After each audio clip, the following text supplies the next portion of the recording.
So, what if I told you that feeding an AI billions of lines of Python and Rust doesn't just, make it a better coder? Right, it actually does something much deeper. Yeah, it fundamentally rewires its neural architecture. It makes it smarter at answering plain English logic puzzles. Which is pretty wild to think about. It really is. Yeah. I mean, there is a very specific kind of quiet that settles over a room when you're just deep in the zone, right? Oh, absolutely You're right. staring at a dark-themed IDE late at night. You got the glow of the monitors, the hum of the machine. It's just you and the logic of the system. That's a feeling every developer knows. Exactly. And if you're listening to this right now, chances are you know exactly what I'm talking about. You're a software engineer, and you're navigating what feels like, well, the absolute wildest frontier our industry has ever seen. Without a doubt. So, welcome to the Deep Dive. Tonight, we are dialing into something that is fundamentally shifting the ground right beneath our keyboards.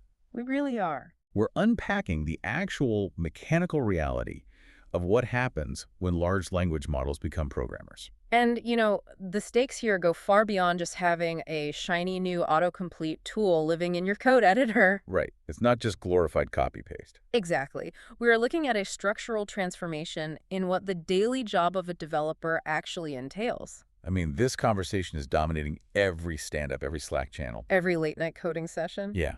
Because the fundamental value of human engineering is just being redefined in real time right now. It is. And to really understand where this is heading, we have to look past the hype cycles. Get into the weeds a bit. Right. Examine the underlying mechanics of how these models are trained, why they fail, and how they actually process the architecture of software. And that brings us right back to that counterintuitive fact I mentioned at the top. The cross-training effect. Yeah. We kind of assume that dumping a massive repository of Python into a training run just, produces an AI that writes good Python. Which makes sense on the surface. Right, but the data shows something completely different. Training large language models on code actually improves their general reasoning across the board. It's fascinating. Like if you ask a model trained heavily on code to solve a complex scheduling problem in plain English, it actually outperforms a model trained exclusively on human literature. And the underlying mechanism driving that improvement really comes down to what we call the training signal. Okay, break that down for us. What makes the signal so different? Well, when you train an LLM on human language, say a massive dump of internet forums, political debates, or classic literature, the feedback loop is incredibly messy. Because people are messy. Exactly. Human language is subjective. It is packed with ambiguity, sarcasm, implied context. Shifting cultural contradictions, all of that. Right. There is rarely a strict mathematical right or wrong answer to whether a paragraph of English is quote-unquote correct. It's just a statistical soup of word association. Exactly. But code. Code provides a uniquely clean, absolute training signal. I always think about that difference like the gap between learning to paint and learning structural engineering. Oh, that's a great analogy. Right. If you teach an AI to understand human language, it's like teaching it abstract painting. A splash of red here, a shadow there. Exactly. If it looks aesthetically pleasing, we call it a success. There are no wrong answers, just bad vibes. Just bad vibes. I love that. But training an AI on code is like teaching it to build a suspension bridge. The laws of physics do not care about vibes. No, they do not. The math either holds the weight of the cars or the bridge collapses into the river. Code is ruthless. It really is. It's precise, it's logical, and most importantly, it either compiles or it doesn't. Right. And what happens inside the neural network when it faces that kind of strict absolute environment is pretty incredible. So what actually happens mechanically? The architecture of the model is forced to adapt to structural dependencies. Code is inherently compositional and self-verifying. Meaning it proves itself right or wrong. Exactly. When a model predicts the next token in human dialogue, a hallucinated word might still make grammatical sense. Sure, it might sound plausible. But when a model predicts the next token in code, there is an objective mathematical reality checking its work. The syntax must be perfectly aligned. Variables have to be defined before they're called. Right. If the model hallucinates a software library that does not exist, the execution environment immediately throws a fatal error during validation. It can't just bluff its way through. No, it can't. That self-verifying nature forces the attention mechanisms within the transformer to map out strict, step-by-step logical dependencies. Wow. It has to learn that step D literally cannot happen unless steps A, B, and C were executed in a specific sequence. So the neural pathways mapping that sequential logic actually get thicker, so to speak. That's a good way to visualize it. The AI transitions from just mimicking the statistical probability of the next word to internalizing a rigorous sequential chain of thought. Because it learned how a loop iterates over an array, it suddenly, understands how to sequentially work through a logic puzzle about arranging seating at a dinner party. Exactly. It creates a foundation of verifiable logic. And because code provides such a crystal clear metric for success, the models explicitly built for this domain evolve at a breakneck pace. Which explains the insane timeline we've been on. Oh, yeah. The engineers building these systems can measure progress with absolute certainty. They run the model against a test suite, and the pass rate tells them instantly if the new architecture is better or worse than yesterday's build. That clean metric has driven a progression that feels like it happened literally overnight. It really does. We went from early experiments that felt like a fun parlor trick to models like CodeLlama, StarCoders, and now these frontier models from the deep research labs. And the benchmarks are frankly intimidating. They are. Yeah. I mean, we are seeing frontier models scoring above 90% on HumanEval. That's just huge. Yeah, to a lot of developers listening, hearing a 90% success rate sounds an awful lot like AI just solved programming. Well, we really have to interrogate those benchmarks carefully to understand the reality of the engineering landscape. Right, what's really going on under the hood? Exactly. So HumanEval is a widely used benchmark, but it consists entirely of isolated programming problems. Think of like a LEET code easy or medium question. Right. The prompt might be, write a function that takes a string, reverses it, and removes all the vowels. Pretty straightforward. The model receives the inputs, the expected outputs, and an empty text box. A 90% success rate on that is an incredible milestone for syntax generation. It totally makes sense that HumanEval is sitting at 90%. It's basically a sterile sandbox. But that's exactly what it is. You aren't dealing with state, you aren't dealing with legacy decisions, but the reality check comes when we look at the SWE-bench benchmark. Oh, SWE-bench is a whole different beast. Those exact same frontier models drop from 90% down to like a 40 or 50% success rate. A massive drop. A 50-point drop tells me the model is suddenly drowning when it steps outside that sterile sandbox. What is SWE-bench exposing that HumanEval misses? It exposes the massive gulf between writing an isolated script and engineering a complex system. SWE-bench is designed to reflect the messy, interconnected reality of enterprise software engineering. The real world. Exactly. It drops the model into a massive multi-file codebase pulled directly from GitHub. So it's not starting from zero. No, it hands the model an actual real-world issue ticket, like perhaps a user reporting a race condition in a database migration script that only occurs under specific load conditions. Ugh, the worst kind of tickets. And then it just asks the model to fix it. So the model has to figure out where the problem even lives first. Right. It isn't just writing a loop. It has to navigate a labyrinth. It has to understand the architecture across dozens of files. Trace the logic of a developer who wrote the auth module 5 years ago. Right. Make sure the new patch doesn't break 3 other dependent services, and then write the actual code. Maintaining that level of context over a massive amount of code is exactly where the current architecture strains. It's just too much state to hold. A 50% success rate on SWE-bench is still a staggering achievement when you consider the complexity of navigating a legacy GitHub repository. For sure.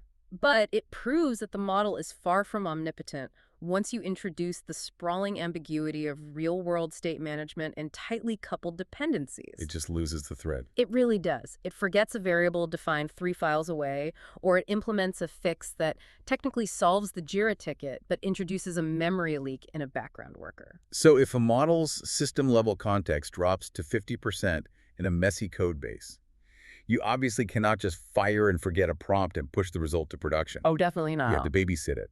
That gap between the isolated script and the system-level failure dictates exactly how you and I have to work with these tools today. Which is why the workflow fundamentally shifts from generation to iteration. Right. We have to build an iterative loop. Exactly. Because code is self-verifying, it allows the human developer to construct a rapid feedback loop. So how does that look in practice? You provide the model with a highly constrained prompt, it generates the architecture, you run the code, and it inevitably throws an error. Naturally. Rather than manually rewriting the function, you feed that exact stack trace back into the model's context window. Ah, make it read its own errors. Yes. The model analyzes its own failure, debugs its own logic, and generates a patched version. You leverage the strict testability of the code to brute force a solution through rapid, relentless iteration. I always compare this workflow to pair programming with a brilliant, lightning-fast, but incredibly literal junior developer. That is the perfect analogy. Like if you hand them the keyboard and say, build the billing microservice, they are going to panic. They'll build something completely bizarre that hallucinated a payment gateway that doesn't even exist. Exactly. You cannot give them ambiguous instructions. You have to tightly constrain the task. Very tightly. You say, write a function that connects to the Stripe API, expecting this specific JSON payload, and handle the edge case where the network drops mid-transaction. And then they write it instantly. Right. You run the unit test, you point at the flaw, and they fix it in 3 seconds. And now we are seeing the industry aggressively move to automate that exact iterative loop. The rise of the agents. Exactly. We are transitioning from simple code completion tools in the editor to autonomous agentic coding systems. Which is a profound qualitative shift. It really is. The human is no longer manually copying the error log and pasting it back into the chat window. The agentic system is given direct access to the compiler, the testing suite, and the terminal environment. It can just run things itself. Right. It writes the code, executes the test suite autonomously, reads the failure outputs, rewrites its own logic, and loops infinitely until the tests pass. I gotta say, watching a terminal scroll as an AI autonomously grinds through the grunt work of testing, failing, and debugging for 5 minutes straight is just surreal. It feels like the machine has come alive. It really does. But as incredible as agentic systems are at executing well-defined tasks, they hit an absolute brick wall the moment they face ambiguous design decisions. And that's because agentic systems fundamentally lack intuition and business context. They don't know the why. Exactly. They cannot anticipate the future needs of the product. If you instruct an agentic system to build a user database, it might write a perfectly functioning, highly optimized SQL schema. But it won't inherently know that the product manager is planning to pivot the application to a high-velocity, unstructured data model in 6 months. Right. Meaning, a NoSQL approach would have saved the company a massive migration headache down the line. It doesn't have that intuition. It doesn't understand the unspoken trade-offs between system latency, server costs, and development speed that a senior engineer navigates instinctually. So the AI autonomously handles the implementation, the mechanical typing of the functions, the debugging of the syntax errors, the writing of the boilerplate unit tests. Which forces the role of the human developer to ascend the abstraction ladder. We are no longer code typists. No, we aren't. The value of human engineering shifts entirely towards system design, rigorous specification, and architectural judgment. And we've seen this progression before, right? Software engineering has always been a steady march up the abstraction ladder. Always. We moved from physically punching holes in cards to writing assembly, To higher-level languages like C. and then to managed languages like Python and Java. At each step, the developer spent less time on the mechanical implementation of memory management and more time on the broader system architecture. Exactly. And today, highly structured logical prompting is becoming the next layer of abstraction. The new high-level language. The human job is to define the architecture, rigorously specify the boundaries and security constraints of the system, and act as the senior reviewer for the AI's pull requests. I hear you on the agentic automation and the move up the abstraction ladder, but there is a massive, glaring contradiction here that we have to talk about. Okay, what is it? How can a system successfully patch a memory leak across a massive GitHub repository, but completely fail to count the number of R's in the word strawberry? Ah, the strawberry problem. Yeah. I mean, it's wild that a system capable of autonomous software engineering still suffers from systematic failures in basic counting, spatial reasoning, and compositional generalization. It's definitely jarring. That doesn't sound like real logic to me. Does this mean current architectures might never achieve true grounded reasoning? It is the defining paradox of the current generation of AI, and it exposes the raw limitations of the transformer architecture. Because they don't actually think. Exactly. These models do not think or perceive the world the way human logic operates. They process information through tokenization. So how does tokenization break down with a word like strawberry? Well, when you ask a model to analyze a word, it does not see the individual letters. The tokenization process groups characters together into chunks, essentially masking the granular details from the model's direct view. Oh, wait, really? It literally can't see the letters. Right. A token might be the letters STRAW, and the model links that chunk to the concept of the fruit based on statistical proximity in its training data. Wow. It literally cannot see the individual letter R inside that chunk without specialized workarounds. So it isn't applying a grounded mathematical rule to count. No. It is just relying on the statistical probability of the next logical word based on its massive training distribution. Exactly. And that lack of grounded logic extends directly to spatial reasoning and compositional generalization. Which is the ability to understand how different components combine to make a whole in completely novel ways, right? Yes. The model is essentially the world's most advanced pattern matcher within the distribution of its training data. But what happens when you push it out of that distribution? When you ask it to apply true logical deductions step by step in a completely novel scenario without a pre-existing template, it falters. It relies on learned heuristics and statistical approximations rather than formal logic. Which perfectly explains why they hit a brick wall with ambiguous system design. If they do not possess true logical reasoning, they cannot inherently deduce the perfect architecture for a completely novel business problem from scratch. They can only mimic and remix architectures they have seen before in their training data. So this is actually the ultimate reassurance for the software engineering profession. Oh, absolutely. Because these models still lack true, grounded logical reasoning, human judgment remains the absolute most valuable asset in the entire technology stack. An LLM can generate 100,000 lines of code in an hour. But it takes a human engineer to look at that code, understand the nuanced business context, assess the long-term security implications. And judge whether it is actually the right architectural solution for the problem at hand. Exactly. The mechanical typing is being automated away, but the deep work of engineering, the critical review, and the architectural vision is more important than ever. That is a vital perspective to anchor onto. Yeah. Let's look back at the journey we just took. It's been a ride. We started by unpacking how the strict, uncompromising nature of code provides a clean training signal that actually elevates the general intelligence of an LLM, forcing it to map sequential dependencies. Right. We navigated the rapid evolution of these models, realizing that while they might ace an isolated coding test like HumanEval, the messy, interconnected reality of a full software repository on SWE-bench proves they are still highly dependent on human guidance. They definitely need us. We explored the new iterative workflow acting as a manager to a lightning-fast, highly literal agentic system with terminal access. The junior dev on steroids. Yeah, exactly. And finally, we saw that because of the hard architectural limits on AI's ability to perform true logical reasoning, the human software engineer is evolving from a coder to a high-level system architect. And that transition really demands a shift in mindset. How so? The value of a developer is no longer in having the exact syntax of a complex sorting algorithm memorized. Right, Stack Overflow or the AI can do that for you. Exactly.